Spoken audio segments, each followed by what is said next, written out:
My phone vibrated, breaking the silence. I hadn't been asleep anyway. Work had been exhausting for days, and my head was still full of slides, numbers, and what I had to say in tomorrow's presentation. But the moment I saw her name flash across the screen, every thought vanished. The message said, "Something came up? Relax. I'll explain." Sue. I stared at those words for a full minute. My wife. The woman who rereads every sentence twice, who corrects my spelling in sticky notes, had just sent a rushed, sloppy message at 4 o'clock in the morning from somewhere she definitely wasn't supposed to be. She was supposed to be at her sister's place. Girls' night, she had said. Wine, movies, laughing. Home first thing in the morning. That was the plan. That had become the usual plan lately. I pushed myself upright and looked at the text again. Something came up in the middle of the night. Relax. As if I was supposed to just roll over and pretend nothing felt wrong. I wasn't shocked. Maybe hurt. Definitely angry. But not shocked. The clues had been piling up for weeks. The extra effort before going out. Her phone flipped face down every time. The irritated tone when I asked simple questions. The sudden late-night emergencies with friends who apparently needed her constant rescue. I thought about calling her sister. But for what? I already knew what the answer would be. Instead, I typed back, "No need to explain. Stay with him. You're single now." I hit send before hesitation could kick in. Because this was the truth, wasn't it? She was seeing someone else, assuming I was too naive or trusting to catch on. My phone lit up immediately. Call after call. I ignored every one and silenced the ringtone. 20 minutes later, tires screeched into the driveway. Then came frantic pounding, followed by the doorbell, over and over again. I didn't rush. I got out of bed slowly, pulled on a shirt, and walked to the front door. Through the peephole, I saw her standing outside in the same dress she claimed she'd worn to her sisters. Her hair was disheveled, makeup smudged, eyes red like she cried the whole way home. "Honey, please open the door," she begged, voice trembling.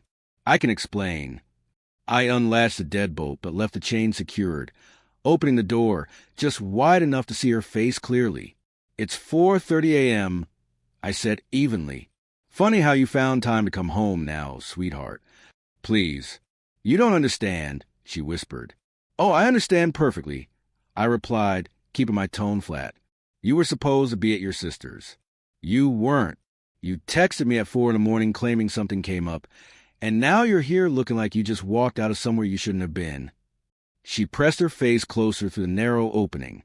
"It's not what you think." "Then what is it? Because from where I'm standing, it looks a lot like you got caught." Tears slipped down her cheeks. I was helping a friend. She had an emergency. At 4 in the morning? I asked. She hesitated. And that hesitation said more than anything she could have answered. She needed someone to talk to. She finally managed. Her boyfriend broke up with her. And which friend was that? I asked. Another pause. "Melissa." I raised a brow.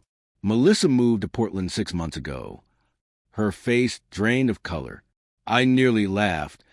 But instead, I stayed quiet and watched her scramble for another excuse. "I meant Jessica," she corrected quickly. "Jessica needed help." "With what?"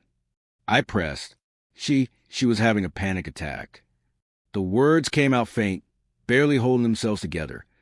"Jessica decided to call you instead of dialing emergency services. She chose you over her own relatives.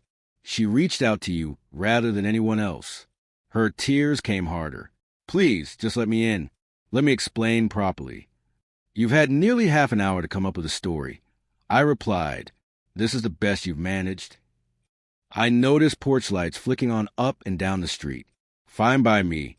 Let the neighborhood see exactly who she had chosen to become. "I'm telling the truth, I swear," she insisted. "No, you're not." I began to close the door, but she pressed her palm against it. "Where are you going to go?" she pleaded. "Please, just listen." "Back to wherever you were before," I answered, "unless you're finally ready to stop lying." "You got 5 minutes." I said, "Right here, on the porch. Start talking." "Can't we do this inside?" she begged. "The neighbors are awake already. thanks to your dramatic arrival, I said. Besides, you didn't seem worried about privacy when you were sending me messages at 4 in the morning. She dragged the back of her hand across her eyes, smudging mascara further. Okay. Jessica called me around 1. She was having a meltdown over work. Jessica works night shifts in a hospital. I cut in. She'd been on nights for 2 years. Why would she melt down about her job at 1 a.m. when her shift literally begins at 1?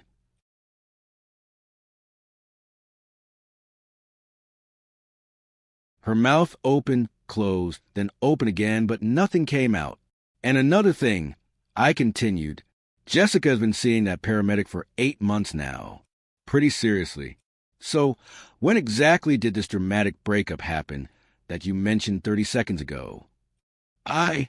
She tried again, but the words died halfway out. Panic gave way to dread. She's probably asleep, she blurted.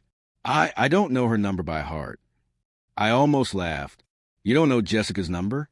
Jessica, who stood beside you at our wedding. Jessica, your closest friend since college. Her crying changed then.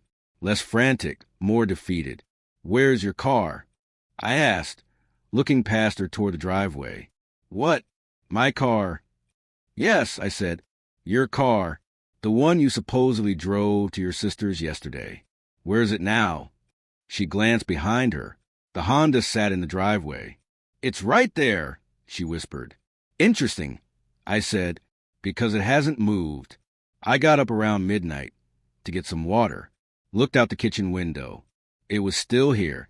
I assumed you caught a ride to avoid driving drunk. Responsible, even. She started trembling. So, if your car stayed here, and you were supposedly at your sister's, how exactly were you getting back and forth? Jessica gave you a shuttle run while dealing with a breakdown? That seems like unbelievable dedication. I can explain. Her voice was tiny. You are imaginative, I said, but here's the problem. I paused. I already called your sister. Every drop of color vanished from her face. About 20 minutes ago, I continued, after your little show on the porch. Her knees buckled, and she sank onto the top step. She hasn't seen you in almost a month, I said. She told me you canceled the visit yesterday morning. Said something important came up. Things had certainly been coming up a lot lately. She broke down completely. But I felt nothing. No sympathy. No urge to hold her. Just a strange curiosity. Could she finally be honest? If I tell you the truth, she whispered, you'll never forgive me. If you don't, I replied, there's nothing to forgive. This conversation ends here. I said, my voice calm but firm. You can spend the night wherever you were for the past 4 hours. She drew a shaky breath. I was with someone. Finally, the confession. Who? I asked. Trevor from work.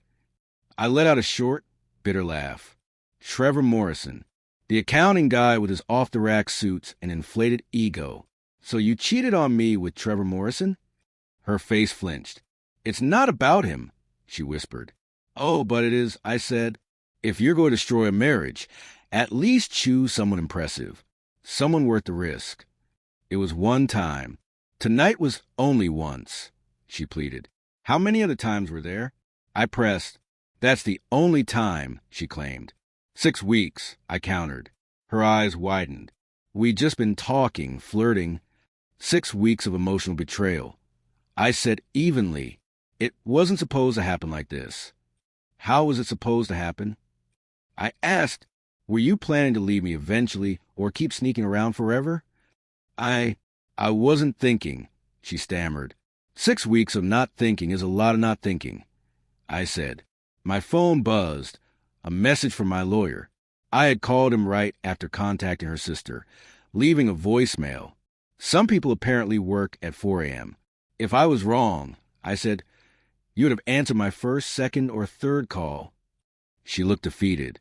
The lawyer wants to meet this morning. 9 a.m. Then I should probably sleep a little, I said. You can't just, she began. We are talking, I interrupted. You cheated. You lied. You got caught. What else is there to discuss? Counseling, she begged. We can work through this. Work through what? I asked. You chose Trevor over me. Again tonight by lying. Every choice you made for 6 weeks went against our marriage. People make mistakes. This isn't a mistake. This is a series of deliberate decisions. I'm making mine. I turned back inside. Where am I supposed to go? She shouted after me. I suggest Trevor's place, I said. He lives with Ashley. She started pounding on the door. I ignored her, putting on a pot of coffee. If I had a lawyer meeting in a few hours, I might as well be awake. He won't answer, she yelled. Trevor won't pick up. I almost felt a pang of sympathy. Almost. I opened the door again, coffee mug in hand. She was a wreck. Mascara streaked, hair wild, dress wrinkled from sitting on the concrete. Unreasonable, she spat. You're being unreasonable. Let me get this straight, I said. You cheat for 6 weeks, lie to my face, sneak around. And when you're caught, I'm the unreasonable one? It didn't mean anything, she wailed. If it didn't mean anything, I said, why did you do it? I don't know, she admitted. I felt like we were roommates. The spark was gone. So you found your spark with Trevor Morrison, I said. He wasn't even special enough to make me jealous. I'm sorry, she whispered. I'm so sorry. Sorry doesn't erase 6 weeks of choices, I said. And I can't stay to see if you'll change. At 5 a.m., my mother-in-law called. Her voice was heavy with disappointment. Sarah Marie, what have you done? I told her. You too are getting divorced. After that, her parents and sister arrived, standing on my lawn, angry and heartbroken. I invited them in. 5 minutes, I said. Then we spoke. I asked one question. Is this forgivable? Margaret wanted forgiveness. I had already decided. I could forgive, but forgiveness didn't mean staying married to someone who betrayed me. The house was mine. The mortgage was mine. I could make her leave. She packed a bag and went to her parents' house. 2 hours later, I met with my lawyer. 2 weeks after that, the divorce was finalized. The house stayed mine. Most assets stayed mine. Sarah moved out. Trevor faces consequences at work. He was fired. Sarah became a pariah in the office.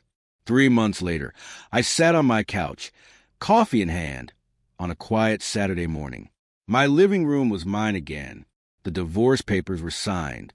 I had redecorated, reconnected with friends, started hiking, cooking, and even earned promotion.